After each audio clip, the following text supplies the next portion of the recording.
ఎందుకు దేవుని పిల్లల కుటుంబాలలో ఒక్కొక్కసారి గొడవలు వచ్చి భార్యాభర్తలు విడంగా ఉంటారు? ఎందుకు ఇలాంటి అనారోగ్య పరిస్థితులు వస్తూ ఉన్నాయి అనంటే, దేవుని పిల్లలైనటువంటి వారు దేవుని యొక్క శక్తితో సంపూర్ణంగా ఉండకుండా కాస్త శక్తిని కోల్పోవడం మూలంగా జరుగుతుంది. ఇది ప్రతి బిడ్డ ఏమవ్వాలనంటే దేవుని శక్తితో నింపబడాలి, దేవుని ఆత్మతో నింపబడాలి, దేవుని బలముతో నింపబడాలి.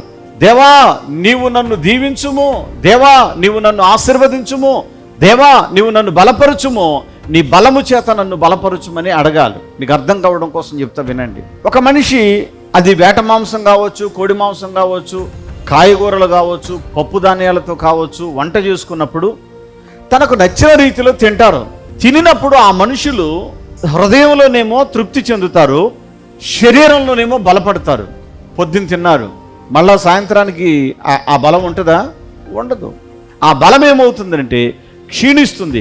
మళ్ళా సాయంత్రం మరలా తినాలి. తినకపోతే ఆ మనిషి యొక్క శక్తి తగ్గుద్ది. అలాగే దేవుని బిడ్డలు కూడా నిత్యము దేవుని బలముతోనూ దేవుని శక్తితోనూ నింపబడాలి.